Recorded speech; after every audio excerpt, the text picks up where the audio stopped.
This is the magicwordpodcast.com.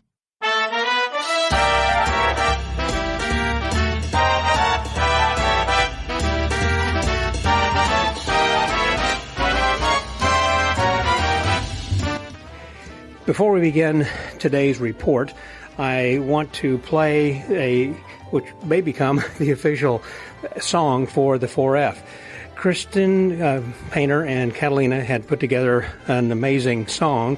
She had actually written the lyrics, and I guess they put this into some AI music, and it's something that is quite clever, well written, and got a catchy beat to it. Also, I think you'll like it. And so they played this a few times throughout the weekend, and I thought you might enjoy this. So we'll play this first, and then we'll start into the reports of people I've been talking to. Enjoy.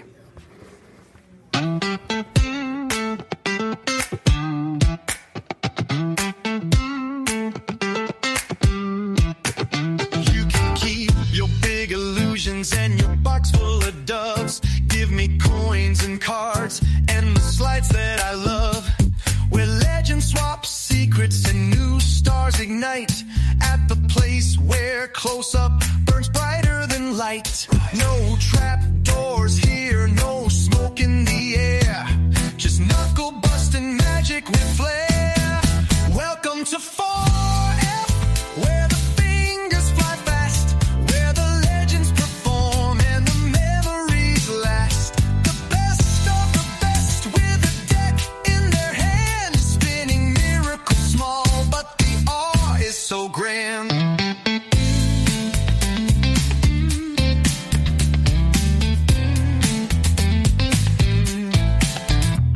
From Vernon to Slidini, from Fector to Ricky J, the torch gets passed with each pass that they lay.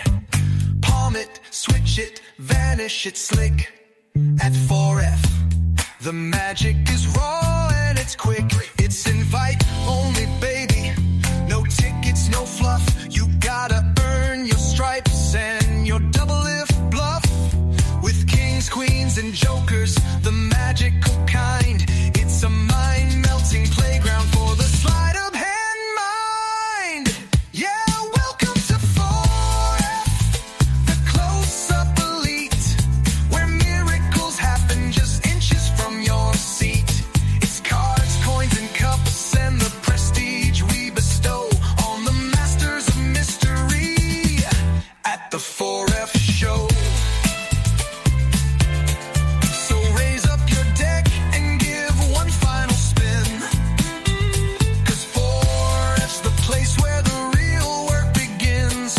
No camera, no edits, just let it flow. Just magic, pure magic at the 4F show.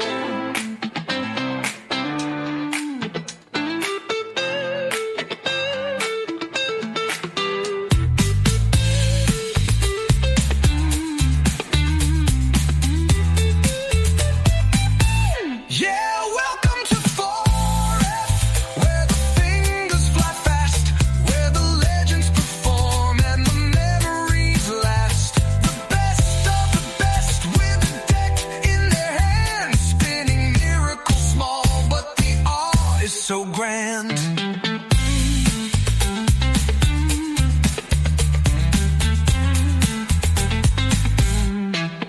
So raise up your deck and give one final spin, 'cause 4F's the place where the real work begins. No camera, no edits, just let it flow.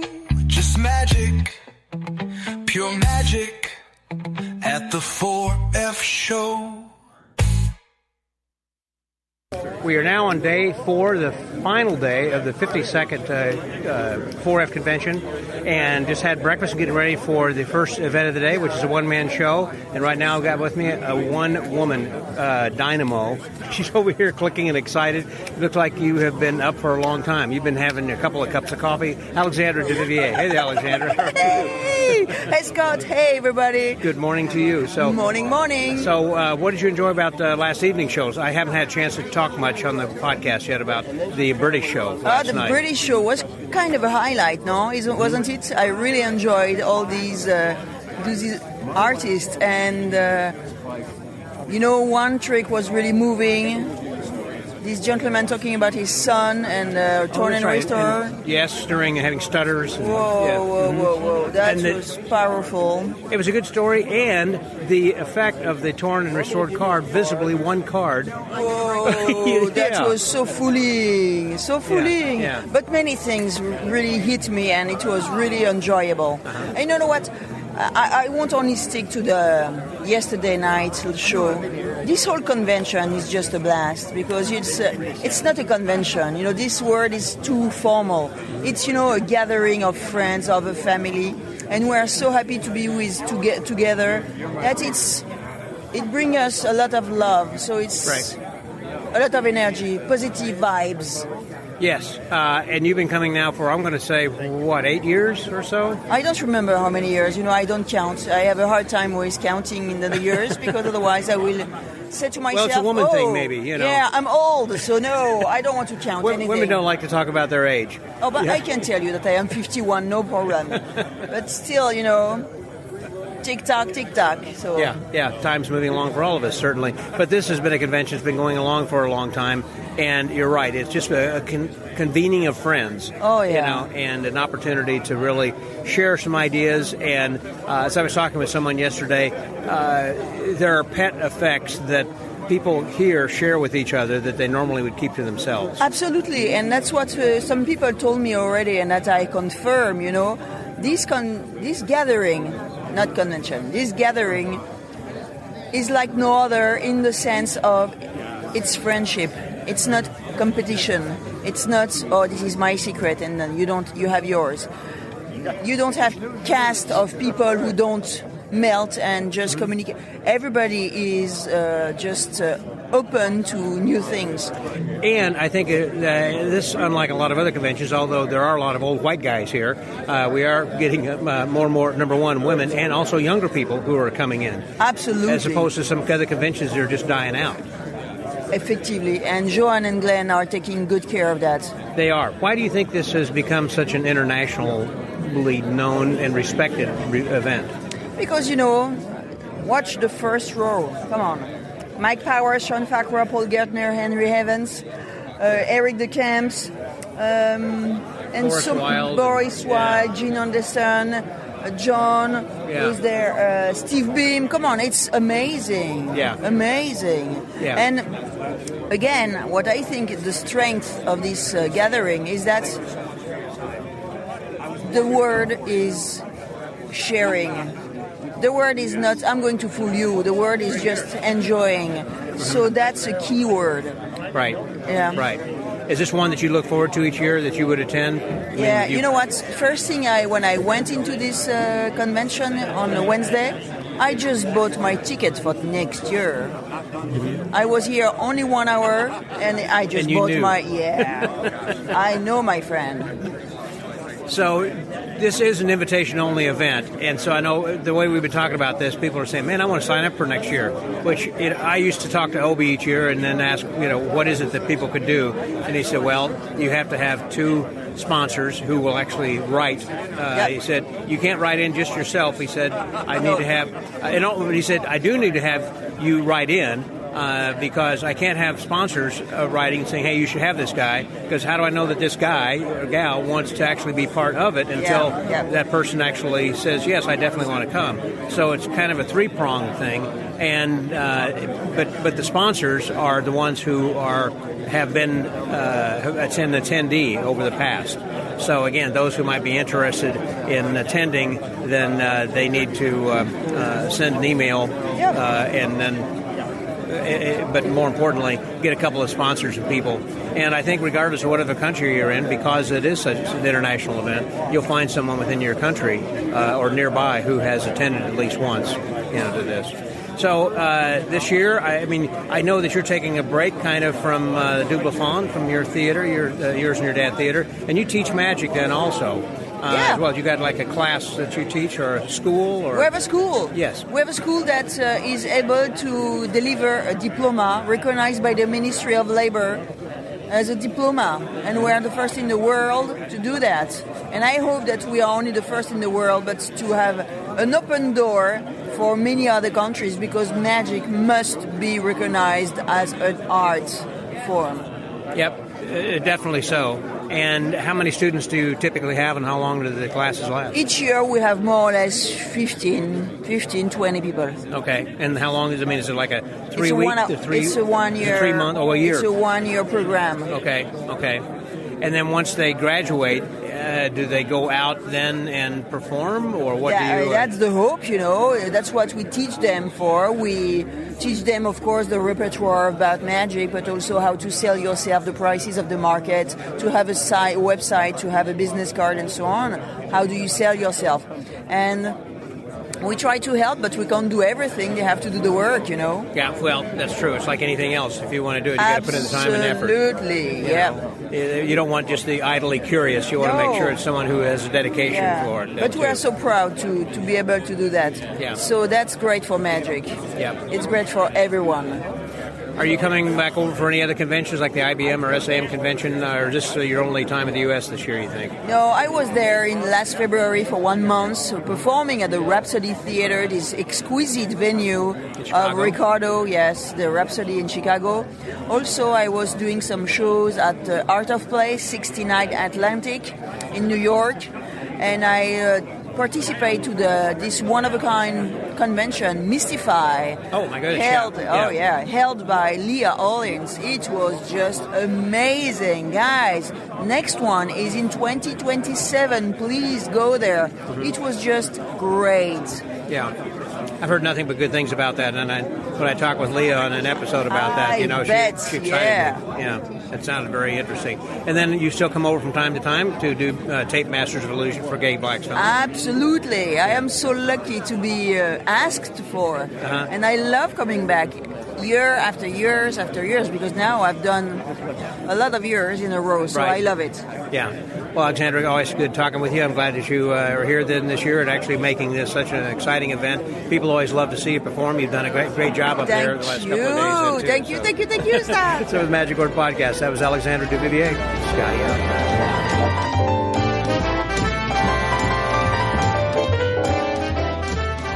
Again, today is the fourth and final day, and we've been having a great time here so far, and just had the Gala International show, I guess, was hosted by Sean Farquhar with some truly international and stellar, outstanding acts, as everybody is. It's always amazing. And when you stop and think about that also, about how much this would cost if you were actually paying all this talent. And everybody comes here just out of the love of it, and to do this for free.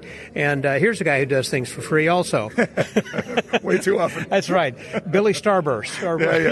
Burstin' Billy Starburst, my friend. Will Fern. And he is, you live in not the Washington, D.C. area. Where are you? I'm in New actually? Jersey. New Jersey, that's right. Yeah.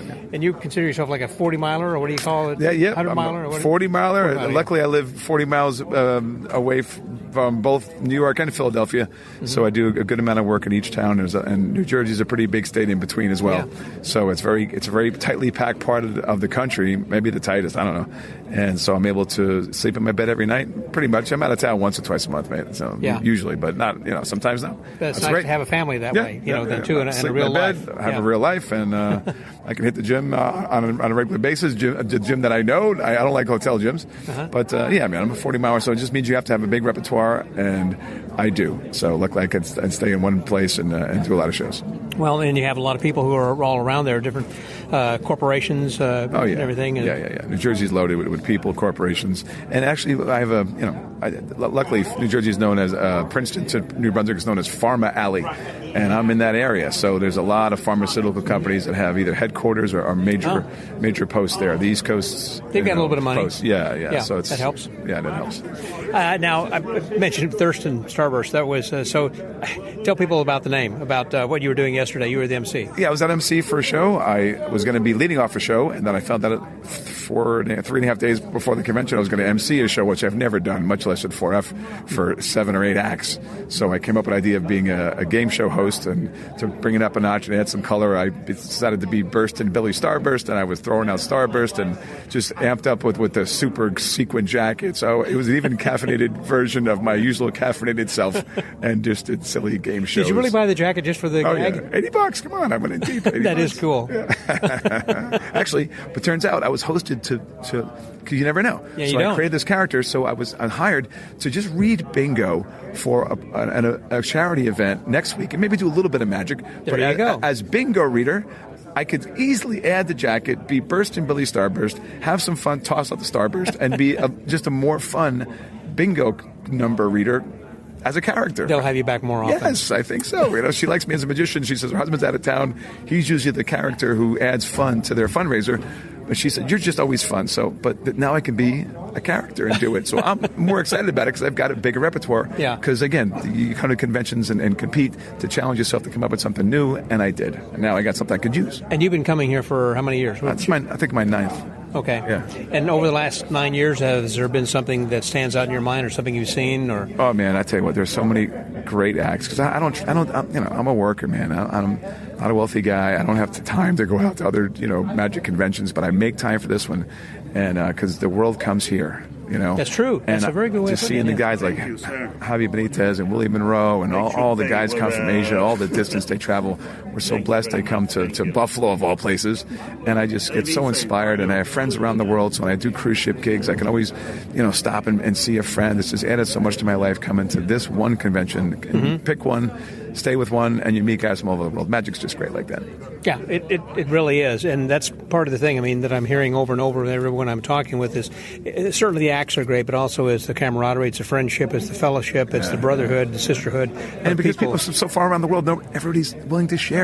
Yeah. You don't see anybody as competition. You're just sharing everything you got. And I feel that more here than anywhere.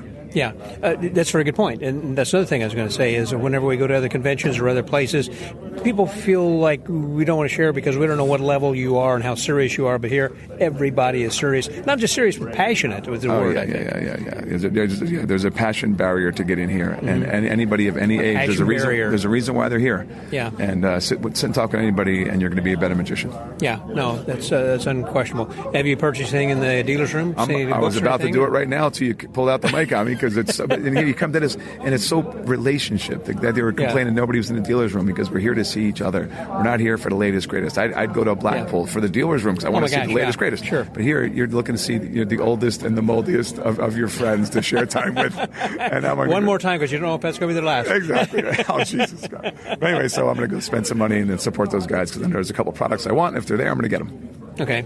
Yep. That sounds great. Well, I'm not going to stop you. Why don't you get over there? God bless. God, congratulations on being the best and biggest podcast in the magic world. Appreciate what you do. Thank you. I'm blushing. That's appreciated, and I'm so honored to have received that, at least the nomination honor. You got it, buddy. We'll see when I get to bring it back. Right. Best to you, my buddy. Thank you. For the Magic Word Podcast, that was Will Fern. Scotty out. Scotty out.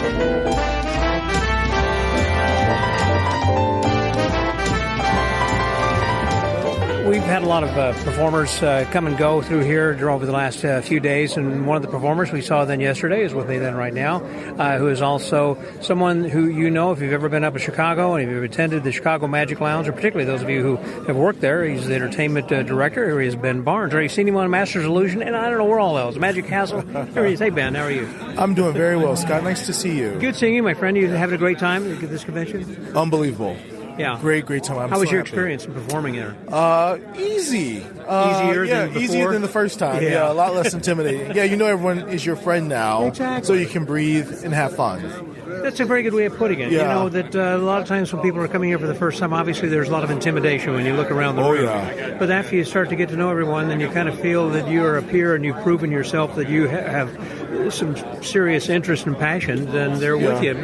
100%, yeah. So, but like you say, you don't know that the first time. Yeah. But no, it was a blast, and I'm so happy to be here.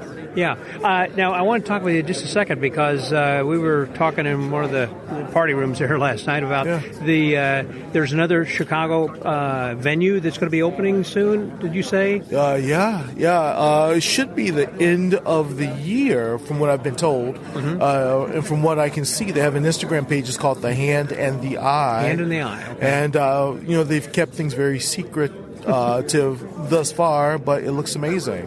Where is it located within the city? Downtown Chicago. Oh, okay. And it's an old steakhouse, but this place is massive. And it should be very exciting.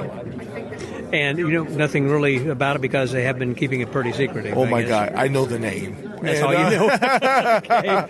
Yeah, and they have an Instagram page now. Okay. So if you go on Instagram, look up The Hand in the Eye. Maybe they've updated it since it went up. I think it's amazing about how that we said this constantly about being in this new golden age of magic. Yeah. And we're seeing the proliferation of so many more these places like the Chicago Magic Lounge, Rhapsody Theater, and now the Hand in the Eye is the opening. And of course, Mark D'Souza over in Philly with his House of Magic. Yes. So it's an exciting time for magic, big time. I really believe we are in a third golden age, and it's cool to be alive and active at such an amazing time.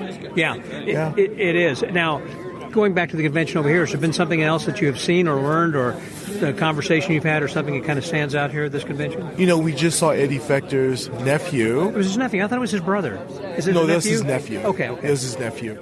And, it just lets you... it helps you realize that you're part of this lineage, that all of this came from someplace, and to be a part of it is a real gift. So, It was pretty special to see something, like that. You've been coming now for this is about my second year. Second year? This is my second year. Oh, I thought you've been here. I bought my registration for the third, and I'll keep coming. That's amazing. Yeah. Is this one of those things that now that you've come, you're not going to miss again? I don't think so. Yeah, I think I'll continue to come until forever. There's going to be something major probably to make you stop. I think that's one of the things that everybody, once you've come, it's kind of like, I got to go back. I mean, there are conventions that you come and go and have some camaraderie with people when you have a regional convention like PCAM or the TAM or whatever. But there's something about this that's a little bit different. Yeah, and there's so many people who have been here for 30, 40, 50 years, and now I get it. Now I get it. Yeah, exactly. Yeah. Well, Ben, always good seeing you. You too. And you too. I wish you look some forward luck. to see you next time. Yep. And until then, that was Ben Barnes. Scotty out.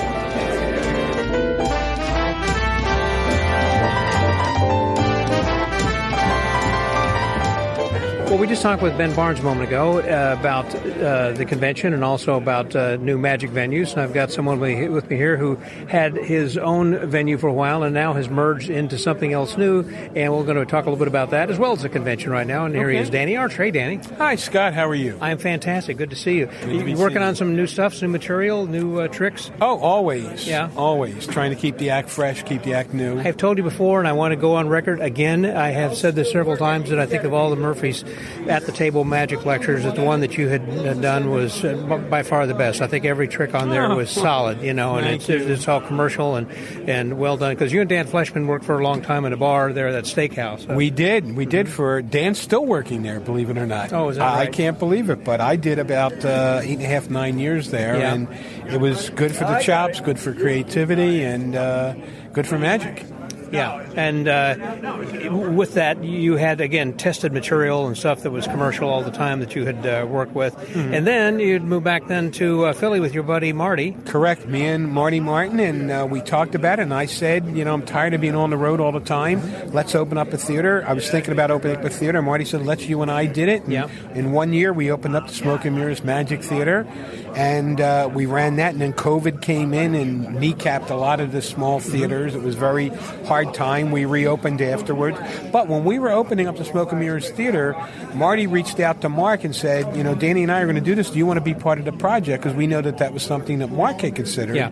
And Mark at that time had business and family, children. He said, I just can't do it now. Mm-hmm. And then at one point... he's a developer, land developer. Yeah, he's a land developer with a big real estate company, wife and a couple of children. And then about a little over a year ago, he called Marty up and said, now my dream has been to have one building with all my collection. He has a very extensive collection, both of books, artwork, and props. Have it all in one place, and thinking about having a theater there, he said, would you and Danny consider moving the Smoke and Mirrors Magic Theater to the new location? Marty told me about it, and the conversation took about 30 seconds before we both said, yes, we will do that. So Mark was very kind. He included us in the building search. We would go out with him and look at different buildings, and then he found one. He says, I think this is it. It's right on the main street in a little town called Glenside, PA. It's a bank built in 1909. It's a suburb of Philly. Yeah, suburb of Philly. The bank was built in 1909, so it still has marble. The vault is still there. He purchased the building, and it called it the House of Magic. And we have not had the grand opening yet, but 3 weeks ago, now it's 4 weeks ago, we did our first shows with Peter Samuelson. Mm-hmm. So the main theater is being constructed already. There's going to be, the main theater is known as the Johnny Thompson Theater. There's going to be a close-up theater that will hold between 25 and 30 people. It is still not finished yet. That's going to be known as the Fred Capps Theater. Of course. Of course. Because of Mark's involvement and love of him. But the funny thing about it, David Copperfield's a buddy of Mark's, and they're both fellow collectors, and David kindly sent Mark a couple of photos. One of them was a photo of Capps.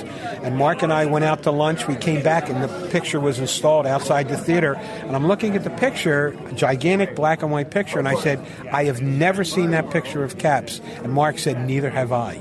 And if Mark hasn't seen it, I don't know where David got it.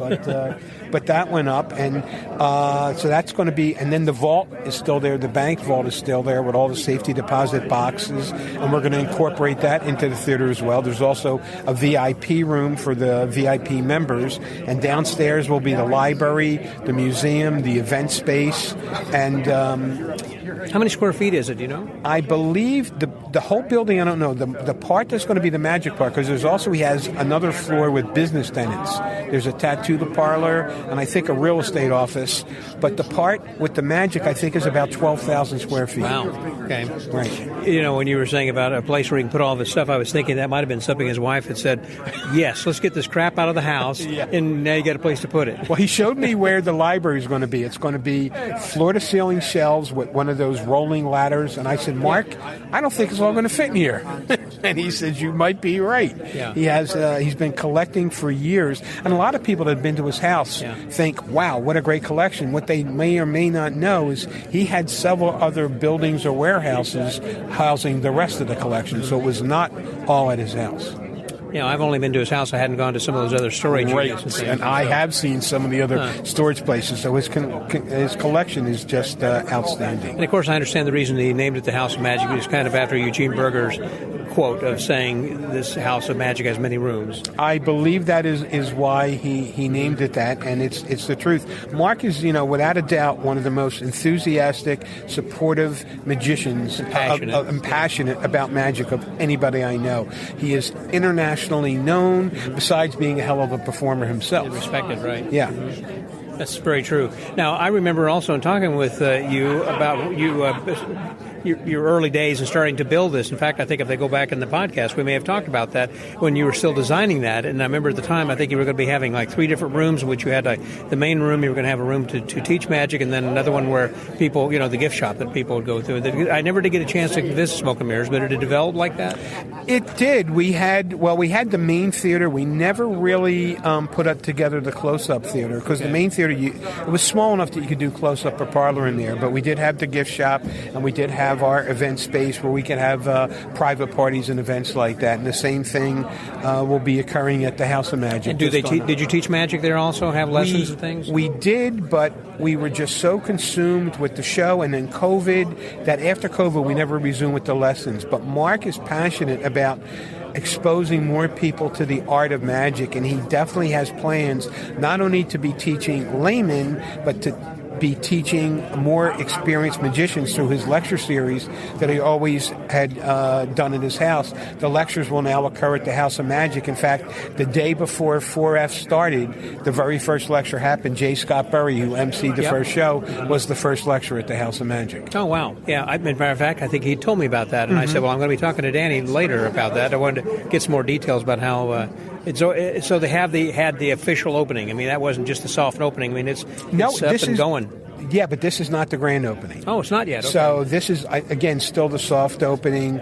Things were still not done. The first week we did shows, there wasn't one of the bathrooms. I was in the bathroom. The door handle came off. I said, I'm stuck in the bathroom. I got to go back on stage and end the show.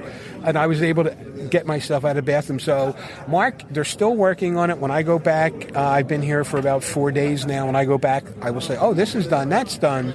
But Mark said there might be more than one grand opening because he has so many people that he wants to event to the grand opening. Are they serving food and drink? At the theater? They will? No. We will not. Now, when you have a private event, we have a space downstairs. They put a kitchen in with, a microwave and an oven and a refrigerator. So a caterer can bring in something. So a caterer can. In Pennsylvania, you're allowed to do BYOB. Yeah. So the customers can bring their own liquor. But Mark did not want to get involved in all the legalities. Mm-hmm. And in Pennsylvania is one of those crazy states where liquor license sells for $400,000, $600,000. Wow, okay. Because they limit the amount of liquor license. Right. So it's not an easy state to acquire one anyway. But he wanted to put the focus on the Magic. So when do you say that the grand opening officially is going to be? Or? We don't have an official date. It all depends on when the building will be finally completed, and we're anticipating that will be sometime around the end of May. So just so it's 5 imminent. weeks from now, right? Yeah.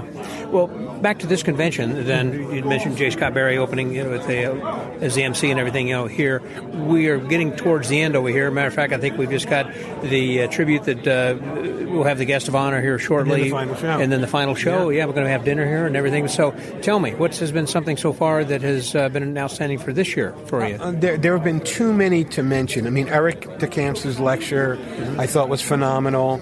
The close-up one-man show today from the person from China, I don't remember their name. I thought he had some really clever events. And it's not just what you see on stage. It's what you see in the lobby, in the hallway, in the donut room, in the private suites, the camaraderie, the sharing.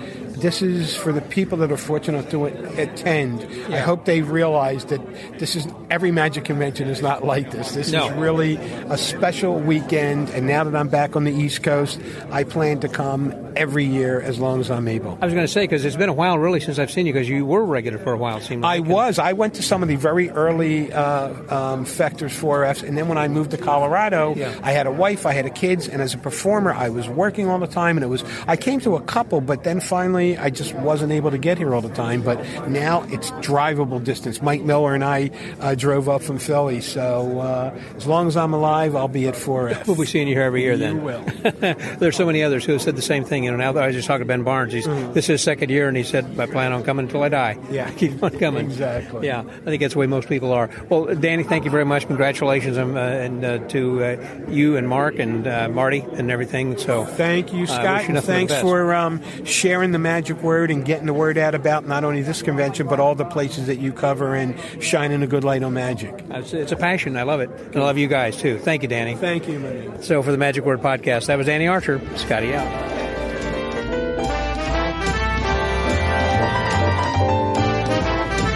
One of the people we had speak this afternoon, the Ed Talks, and we were talking earlier about Christian and Catalina, who are sponsoring this, or hosting, I should say. And we had one yesterday, or day before Thursday, and here we are Saturday. Boy, the days are running together, in which it's similar to a TED Talk, in which everyone gets about 15, 20 minutes to talk about things, and creativity, or such a variety of things. And one of the people I've got then with me now is a good friend from Canada, and he also was the subject of one of the episodes we did some years back, and I would suggest you go back and listen to that one. Here he is, Chris Pilsworth. Hi, Chris. Hello, Scott. It's awesome to be back. Every time we meet, it's always at Fectors, so that's right. It's cool to follow up. This is because one you'd probably never miss, and I won't either. This is the only one I go to because I've been working full time for 39 years as a magician, and I find that this convention makes us all feel like family, and we've got got a lot of respect for the art form here, which I really love as well. We really do, and we also share that with each other then as well.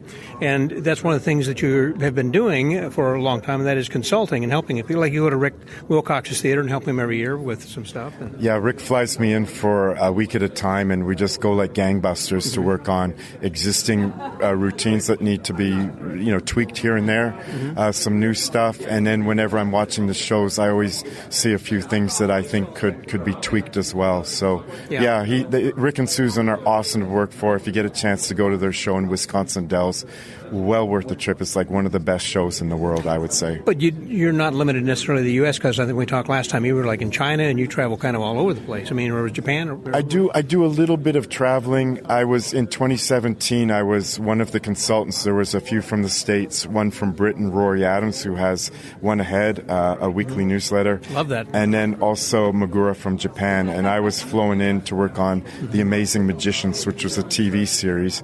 And it was the first 6 episodes narrowed down a team of 25 Chinese magicians to 5, and the subsequent episodes had them compete with teams from other countries. The Chinese producers wanted cutting-edge magic for their performers, so they brought in consultants. So in 2017, I was in China, in Nanjing, for 17 weeks, over 6 months, and we worked together and put together some brand new magic. And then I was there on tour again last year for 3 weeks in 6 cities, did 10 shows.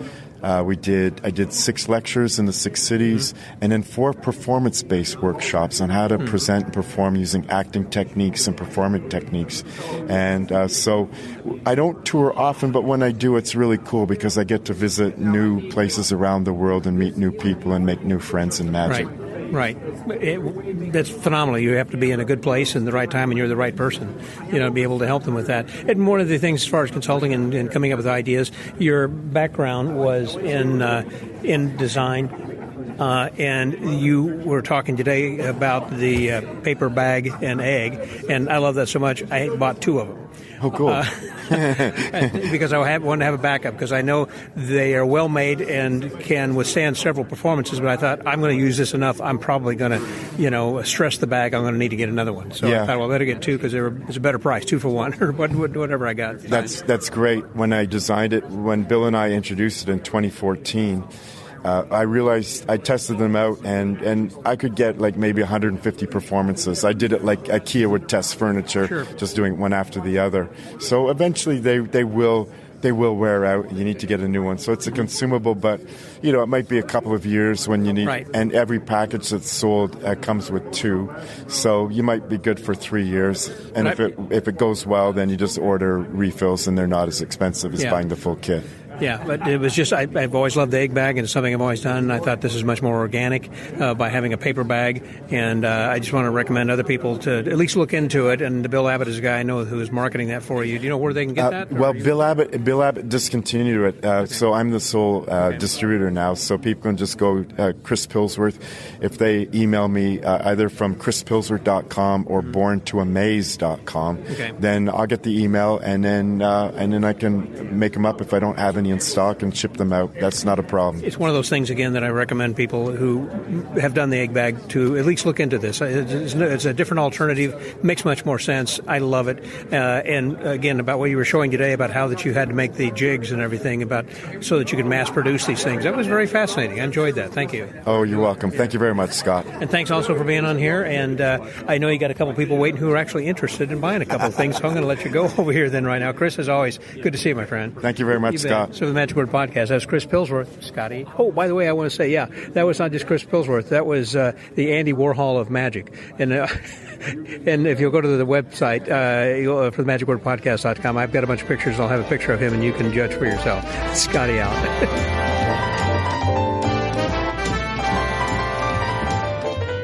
We just finished the Ed Talks, and now we had to wait in a long line, and we are now at dinner with 200 of our closest friends at these big tables, and just enjoying a little dessert, and thought we would also have an opportunity to talk with someone who's sitting next to me in my dining partner here for this evening, Paul Gertner. Hey there, Paul. Hey, hi everybody. How you doing? Fantastic. Awfully good to see you again. So this evening, this afternoon in one of the Ed Talks, there was a gentleman there who was Eddie Fechter's nephew. Is that what it was? Yeah, he was Fred Fechter. What's Terry? Fred Fechter. Okay. Is Eddie Fechter's nephew. Yeah. And the funny thing was where he was telling a story that some of us had heard before that Obie was always telling, where about this long-haired kid would always come in and bug Eddie and whatever. And he was actually, Freddie was telling that story, not knowing that you were in the audience, and saying that he had come out to Las Vegas, and he could tell by your voice and the cadence of that he must have studied under you, Eddie. So. Yeah, that would have been many years ago. Fechter, he came out to one, I think it was one of the Desert Magic seminars, and he saw me perform and came up after the show, and I'm going back 20 or 30 years here, 20 years or more, 25 years, and he said, you sound like you have the style of my uncle a little bit, and he said, my uncle was a magician, and I said, who was your uncle? And he said, Eddie Fechter, and I said, my God, yeah, I said, he was my teacher, that was, so that was pretty wild. But so he was here tonight, and I had no idea he was going to be here, and he was doing a slide presentation, and showing all these old photos of Eddie and Evelyn, and talking about the history of the Forks Hotel, and it was really lovely. I had never heard the story about Eddie's father being murdered, and it was in all the newspapers apparently at the time. And again, I had never seen those newspaper clippings, but I had known that story. I mean, Eddie had told me about that, and I knew that he was literally there. I forget how old Eddie was, 10 years old, 11 or whatever. And he was literally there when his father was killed in a robbery, and because they owned a bar, right? And it involved money from the bank and transferring, and somebody knew they had a bankroll, and then they came at them, and there was a gun involved, and so Eddie saw that murder happen. And he said he was throwing beer bottles at the truck as they were driving away. Exactly, that's all he got. That's what he was doing. And then they did find the guys. 2 years later, and they were executed. Yeah. And they were one of the first to sit in the electric chair. I didn't know that. That's a little bit of history, huh? Wow. Yeah, it does have a long history over there. And speaking of which, so you've been coming for a long number of years. I was talking with Dick Cook last evening, who is now, I think, tied for the person who's been to the most. I think he is. Yeah. Him and Tim. Yeah. Tim Williams. Tim Williams from Ohio. Okay. Tim has been here to everyone. I think yes. And Dick said he missed a few, maybe a couple of them, but they both came. Yeah, Tim. I think Tim was there to everyone. Yeah, the one before that was, who was the last man standing was Tom Craven. Tom Craven, yeah, because he was the oldest one here for a long time. And that was about a year ago or so that he had passed. That's right, yeah. So remember what year, actually, that you started coming? Yeah, my first year was 1973, and that would have been the third one. Was that when they were still at the table, kind of passing the deck around, saying, you do something? Oh, yeah, but when I came, there were about 30 people, maybe. And the first year in 71, it was just 12 people or whatever, 10 people. And it wasn't really a convention, but technically it was the first one. And in 72, then they said they had about 20, 25, and so on. And then I heard about it, and then I there were no invitations back then. It was just, you send Obie a note and send Obie a check, and you can come. Well, that's what I remember also hearing about in the early days when they were trying to build a convention. Yeah. They had like a little 1-inch ad in Genie magazine saying, the Close-Up Convention, please register. Sure, yeah. You just send a check and come on out. Yeah. Well, even until they started going international, it was still only like about $35 because they didn't have to pay the talent. Everybody was coming in would be, say, okay, you're on the bill on the afternoon or whatever. Yeah. But it also included your fish fry that Eddie would always pay for. Yeah, they had the big fish, and they had good fish sandwiches. It was really great. It was really great. It was really nice to be able to also perform for all the customers downstairs. Well, that was the ideal thing, is that, they go upstairs and work on magic stuff, showed them moves, and But then you could downstairs, and there were like lay audiences, and they were all there for the fish fry night and for that weekend, and they all knew that weekend magicians were in town. Of course, Eddie had magic there all the time, but that was a special weekend, and the place was packed, and you could watch Eddie work. Eddie's working a table, and there'd be a huge crowd around it. Yeah, it was great. Is there something in particular that you remember? What was one of his tricks that you remember that Eddie did? Well, he did a classic set, with the 4 quarters or 6 quarters, the flying eagles and so on like that. And he did the Be Honest, What Is It all the time, the 2 hard, they call it the David Blaine 2-hand, 2-card swap thing. That's Eddie. Yeah, that's Eddie's original material. And I always loved it when he would go a little longer and extend it to do his cards across, his 8 to 12 trick, and where he has 8 cards under one spectator's hand and 12 under the other. He didn't do that one all the time, but if he was doing a little bit of a longer set, or if they said do a little longer, but he did cigarette bits and so on, and then he did bits of business, just comedy bits, with the crushing the cigarette package, and a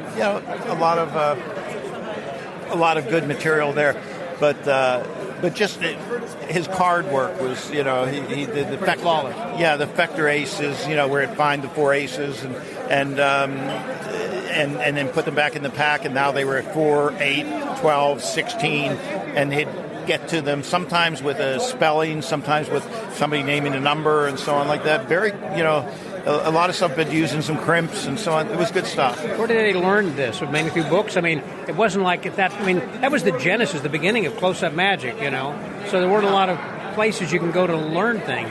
Yeah, it's a good question as far as where Eddie picked it up originally. I mean, like Fred was talking, I guess, when he was in the Well, I think, and he did, card dealing stuff. He learned some of the stuff there, but they said Fred, I think his father, they said his father was in the bar scene, and they did a lot of stuff with dice and dice cups. Right. But yeah, I mean, and I think dice cups and dice, working with dice was a big part of the bar scene, gambling. There was some gambling involved and so on like that. But I'm not sure where Eddie actually learned his material. I'm not familiar with it. Were there a lot of people who were coming in, like you, and learning from him and studying at his feet? I mean, it was Carl Norman and Murray Mertz and all these other guys. But yeah, but more even before that was the Mike Skinner and Derek Dingle. I mean, Derek would go up there all the time, and Mike hung out there all the time. Billy Dunn, Bill Okel, and Mike Skinner were there at the same time. And Bill Okel does a gorgeous cups and balls routine, really smooth and so on like that, in the style of Skinner, because Skinner and him learned together and so on. So they originally were hanging out at Eddie's place. And so I think, that was their connection, the community. And I'm sure they taught Eddie as well as him teaching them, the material. Now, what year were you the guest of honor? Do you remember?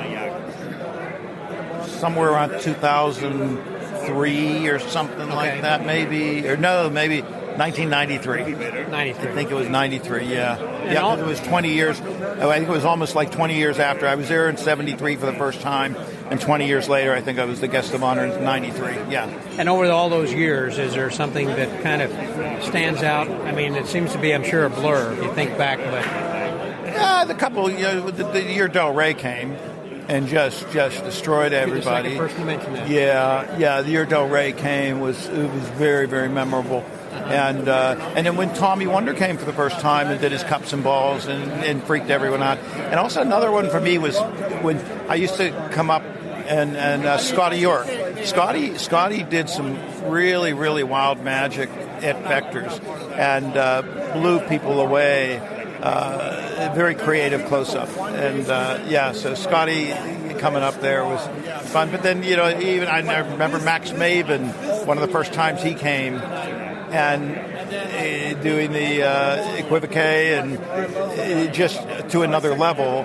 People didn't see that before, and I still remember Max in the bar. I can tell you what seat he was seated at and so on, laying 5 cards across his forearm, and they were playing cards that were folded in half, and he was using the magician's force, and he had somebody point to two of them, and he flicked them off, and point to one more, flick them off, point to one more. There was one left, opened it up, and it sure enough, it matched the prediction the guy had in his pocket or something like that. But just weird stuff. Yeah, Max blew them away that year. Yeah. Well, this year we've seen a lot of international acts and everything with everyone who is here showing some incredible close-up stuff, plus lectures we've heard and whatnot. And then, of course, just some people sessioning and sitting around like this and just talking. Is there some moment so far that stood out this year? Well, it was Fred's lecture. For me, way beyond anything was Fred's little talk, because he was showing photographs of Eddie. I had seen many of them, hadn't seen them all. And I mean, they just brought me to tears seeing Eddie and Evelyn and seeing the photographs and the old hotel, and then when he was showing the news clippings of a story about this kid, Eddie Fector, who watched his father get shot. I mean, it was crazy tonight. Yeah. It was pretty wild. Yeah. That topped everything for me. I'm sure. Yeah, that was something that meant a lot to you. Yeah, which was kind of unexpected again, because you didn't know he was coming. I didn't even know who was doing one of these talks, and they called them Ed Talks, but I had no idea until they introduced him, and I thought, oh, good, he's talking. And I knew that Eddie Fector had an uncle or nephew because of because I had met Fred Fector many years ago at a Las Vegas convention when I was there, and he came up one time. One last thing, and then I'll let you go, and that is about your show in Boston. Yeah. Where can people go to get tickets for that, and what's the plan? Yeah. We only do it about 2 Saturdays a month, but and you can find out online if we're doing it when you're going to be there or so on. We do a show on a Saturday at 3 o'clock and at 7. And the easiest way to find it is just go to BostonMagicTheater.com, and you can spell theater whatever way you want. We got it covered at BostonMagicTheater.com. Boom, it'll show up, and it's one of the top-rated shows in Boston. By TripAdvisor and Yelp. By TripAdvisor and Yelp. We're like 100% 4-star reviews, or 5-star reviews. There's not a single 4-star in there, but 100% 5-star reviews, and it's a nice show. It's gotten really good. Great. Paul, always good chat with you. Good talking to you. Let's take care. So for the Magic Word of Podcast, that was Paul Gardner, Scotty out.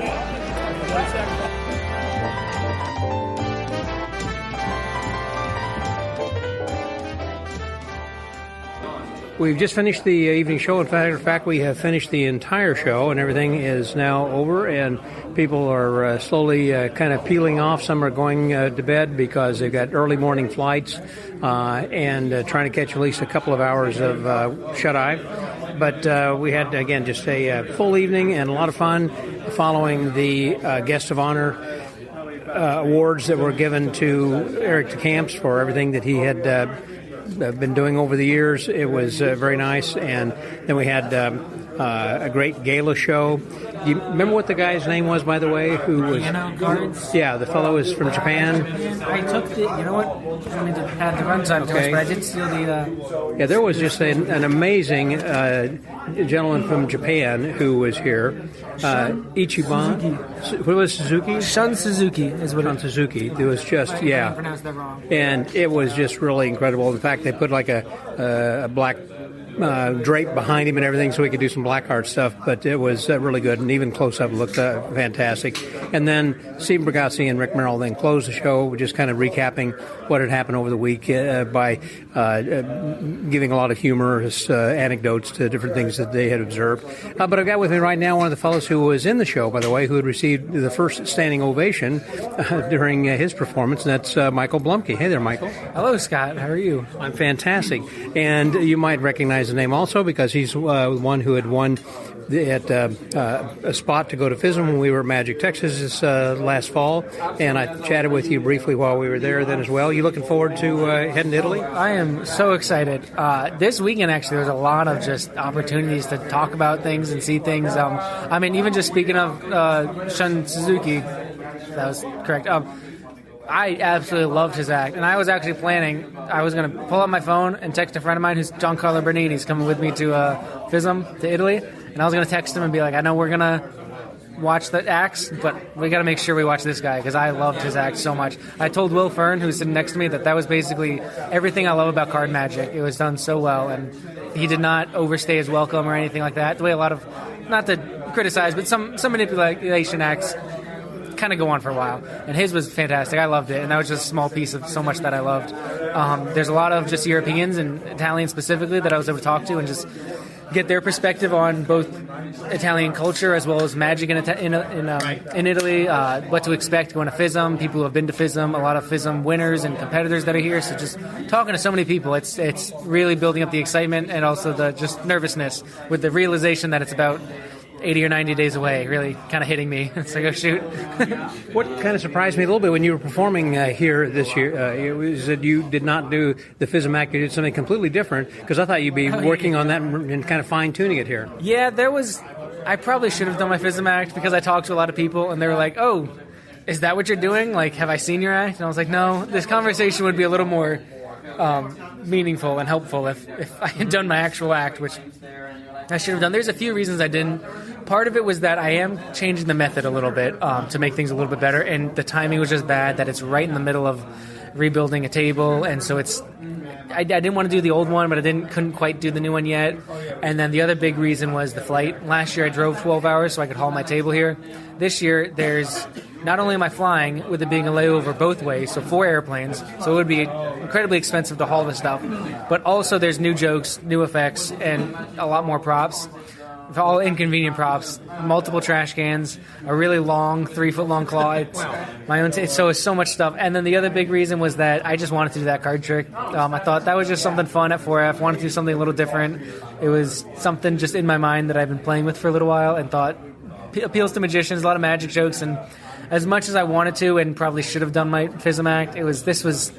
Have some fun with something, relax a little bit. Well, you're committed and passionate towards this, because I think when they were announcing you, they were saying about how that you had quit your job to do this on a full-time basis. Yeah. We'll find out if that was a mistake. You're how old? I am 28 years old, 29 in August. So I loved magic, and for a long time now knew that I probably wanted to do this full-time eventually. And it was pretty recent, about a month and a half ago is when I left my job. And so I'm still kind of in that period of trying to get the business to sort of stabilize a little bit and get some consistency with gigs, because as much as you can prepare, you can't be totally prepared for going from part-time to full-time. It's just such a big shift. But it was just, I wasn't super passionate about my old job doing software testing, and I didn't like sitting at a computer all day, so it was getting away from that, but also I loved magic so much I wanted to do it. And the other big factor was FISM. I realized, I really haven't been rehearsing anywhere near as much as I should be. I've barely touched the act, and because I was just so preoccupied with this job that I thought, all right, you know what, let me just quit my job and devote my time now to FISM. So I am still trying to do the business side of magic and do gigs, but now I have a little bit more time to do FISM. And I'm currently not, I'm still single, childless, and as much as I would love to have a family and children, I just don't have that right now. So now is the time of my life.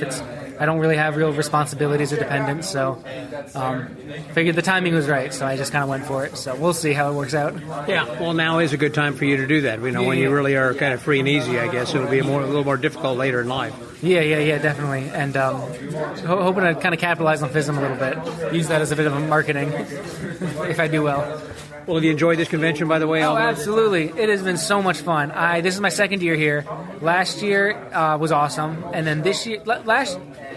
This was the case last year, but this year as well, and even more so, it just really hit me how included and welcome I feel. I'm really recognizing so many people when I go to conventions. It's just the whole magic family is just that feeling is only getting stronger every time I go to a convention, and especially something like this where the whole point is there are lectures, there are shows, but it's really just to have fun and just catch up with friends. And I feel so welcome to be part of the 4F family, and even just now I'm seeing people that I would see a lot that now we know each other and we talk to each other on a first name basis, and people that I'm meeting. And there is a gentleman, Zhang, I think he was from China. He did the straitjacket escape.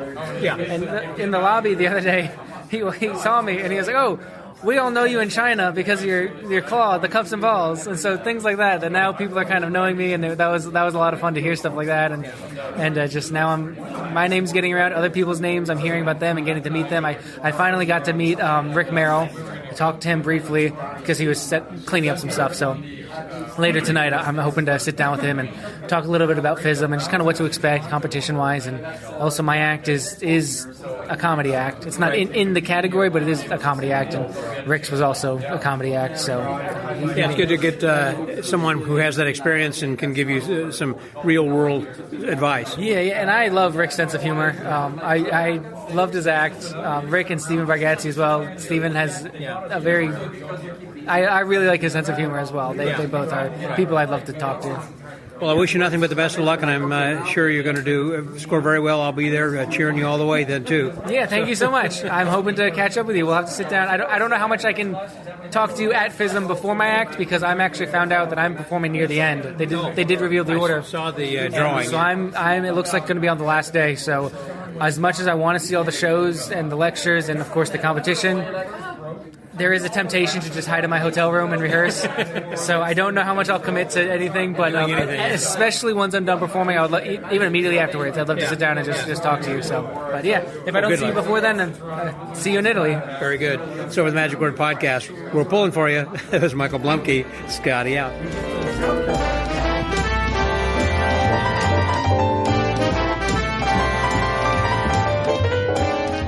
One of the things that I really miss at this convention is someone who's not here, and that's Mark D'Souza. Some of you who have been listening to the last few days of these reports also might be thinking, well, where's Mark? How come he's not helping Scott? Because every year here for the last several years at 4F, he and I have been sitting down and doing a recap of the previous day's activities, because he takes copious notes of everybody who's there and the tricks that they do and some history and explanation, and basically provides the color. You know, I'm doing the conversations and he's doing the color, so I miss him, but he's not here this year. Of course, you heard an earlier conversation we had with Danny Archer about talking about the House of Magic, which is open now, and that's where he's been devoting his time, and so Mark wasn't here, still working on that. But last evening was the British Gala show, and it was hosted by Darryl Rose, and he had 8 guys who were over from the UK who were with him then as well. So I thought he knows a lot about them, and so since he put the whole show together and everything, and I've got him with him right now, I thought he could help us a little bit. So Darryl, hello. Oh, hello. Oh, yeah. What an amazing 4S for 2025. It has just been the most incredible convention yet again. Year after year, it just gets better and better and better. And I was absolutely, truly honoured to be able to MC the British Gala. What made this year better than last year, would you say? I just think, I've been coming over a decade now, and you just come home to family every time. And right. the longer you come, you get to know people, and it's just like a homecoming every time you come. And it's so intimate here, and we all hang out in each other's bedrooms, drinking limoncello, eating cheese, and drinking vodka and gin.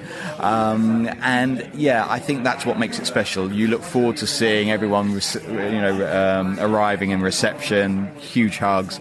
Everyone embracing each other, catching up with what you've been doing the past year, because It only seems like yesterday that we were all here together, and I'm sure next year, God willing, we'll all be here again. And it's a small enough convention you could do that, as opposed to say like Magic Live, where you've got 1,600 people. Here you've got like 200 of your family, and it's not like a Thanksgiving dinner. This is something in which, you wouldn't relate to that. Yeah. But oh, I know. Well, my other half's American, so we have Thanksgiving at home. So yeah, I know all about Thanksgiving, which is bigger than Christmas. But we're still with turkey. But no, you're absolutely right. And time and time again, it's just the most amazing time of the year to come together, and everyone is here, and everyone's saluting Eddie Fector and what he did for Close Up Magic. And that, by the way, I forgot to mention, was what we had as the MVP, the most valuable person. Yep. Actually, were people this year, and that was what was his name, Kevin Fector, who was Eddie's nephew. Absolutely. Who gave the presentation this afternoon. And Kevin's daughter and son were there. Absolutely, and they're here, and they, the son and the daughter work backstage, and they're part of the backstage crew, and making sure that the shows run totally smooth. And they helped me out on the British Gala, which was amazing. So tell me a little bit about that, since you got it, and you got to run down some of the people. Yeah, absolutely. Well, we had 8, but to be perfectly honest, when about 3 hours before, I saw Bob Swaddling. And he came up to me and says, "Why aren't I on the British Gala?" And I went, Bob, oh my God, I didn't know you were coming. And then I looked him up because, of course, in the PDF program that we have, he wasn't listed, and that's because he now lives in Florida. So the powers that be put him down as an American, that's which funny. he got. Yeah, it was funny. So he said, "Oh, is there any chance of squeezing me in?" So I said, "Of course." Now, Bob Swaddling obviously is a FISM award winner, along with his wife Valerie. So Valerie came to help with the act. So I said, "Of course you can, have 10 minutes, please, And Valerie was acknowledged because, do you know what? Valerie in 1970 was the first woman ever to win FISM. That is an historical fact. It's amazing. Exactly. So what did she do? I mean, was it a stage act? I think it was a stage act. And you know what? She actually received a standing ovation before even Bob started. And it was just so fantastic for her to be recognised in that way. So I'm so glad that you could Bob. Tell the smile on her face was so genuine and broad. Absolutely, and the cheers were ringing in everybody's ears. But the British Gala, we kicked off with the Royal National Anthem. Everybody's standing. Everyone's standing. It's the first time that we had Union Jack buntings. Everyone had flags. They were waving, and we really did put out the pomp and ceremony. In between each act, we had classical music from the Last Night of the Proms and Land of Hope and Glory and Jerusalem, and it really got the crowd going. But we had some fantastic acts this year. So straight after Bob Swaddling, we have Quentin Reynolds, who is a Southern Irishman, but he took one for the team and he represented Northern Ireland, whereas Bob... Trouble Wit. Yeah, with Trouble Wit, which was fantastic. Peter McClanahan from Scotland did a fantastic card trick. Tom Crosby, who he fooled Penn and Teller just a month ago, he came and did his Rubik's Cube routine. Very funny. He's the nerd magician, and he's performed at Edinburgh Fringe Festival 7 years in a row, sell-out shows. Spends most of his life now on cruise ships. Kind of an oxymoron, is a nerd magician. Yeah, the nerd magician, but that's his character. But he's far from a nerd. He's quite a talented young man. I hate him. And then we had Alan Rawlinson, also from Scotland. Very emotional because he was talking about his son and the fact that Alan does suffer with a stutter, and he did the most wonderful piece of magic. But he's so creative. He creates tricks for people like Dynamo and David Blaine. Fantastic. And then you get to the quintessential Englishman like Mark Leveridge, who did a beautiful effect, as did Chris Payne from Bristol, who gave up. He won the Young Magician of the Year many years ago, as well as the IBM, and gave it up to become a doctor of all things. But then in his 50s, he decided to become a pauper again and come back into magic. The magic side. Exactly. And then we had the unbelievable Christian Grace, who is always great value for money. You never know what he's going to do. High energy. Yeah, high energy. The whole show was high energy, but he was great. Followed by, and to top it off was Matthew Lamotte, who did his cups and balls, which he's going to enter FISM with, and it was pretty good. I mean, two standing ovations. Tell about what happened, and that people should see him at FISM, because he was, everybody got a lot of standing ovations throughout the evening, but that was just amazing, all capital letters there. Yeah, I'm not going to tip it. It's, I think if he doesn't get placed at FISM, I will eat my hat. I have to say that is, I've said this, we were talking the last few days about, or people I've spoken to, the most well-structured, well-scripted, choreographed, the blocking, his timing, everything was perfect. You could tell the guy was a pro. You said he won 3 times? Yeah, so Matthew is the only Magic Circle member to win the Magic Circle Close-Up Magician of the Year 3 times in a row. So, in a row. So, he's absolutely superb. He's originally from Cambridge. He started on the streets of Cambridge doing busking, and I'm very, very proud of him. I've known him since he was a very young man, and he's gonna go places, that kid. I think he will. He's already somewhere now because he's been here with us at the 4F convention. So overall, it's a great convention. You had a great time? Yeah, absolutely fantastic. And we're now here in the donut room, and plenty of donuts still laid out, and it's getting kind of thin because I think people have got some early morning flights, and I think after this long weekend, some of us old guys are kind of getting pooped out. It's after midnight now, and some of us middle-aged guys, we've got longer flights to get. Tomorrow, back over the pond to back to the Magic Circle tomorrow night or Monday night. That's I should right, say. Monday night. Monday night. You got to host that. Absolutely. You're working on that. Absolutely. Well, thank you very much. I appreciate it, Darryl. And I think that's a pretty good way of looking at what's been going on and kind of a wrap for the weekend. Hope all of you guys and gals who've been listening to this have gotten a lot out of it and kind of get a little bit more insight of what happened here this year. And we'll be back again next year reporting on that. And then we got a couple other conventions coming up then soon. Of course, this coming Thursday is going to be episode number 900. And I'll tell you right now, it's going to be with Dan Sperry. You don't want to miss that one. That was a great conversation, and I know you'll enjoy it. Had a great time talking with him, just like I had a good time talking with you. Thanks a lot, Darryl. Congratulations on your 900th next week. That's an amazing, amazing achievement. Congratulations to you. Thank you, my friend. So for the Magic Word Podcast from Buffalo, New York, and the 52nd 4F convention, that was Darryl Rose, and this is Scotty out.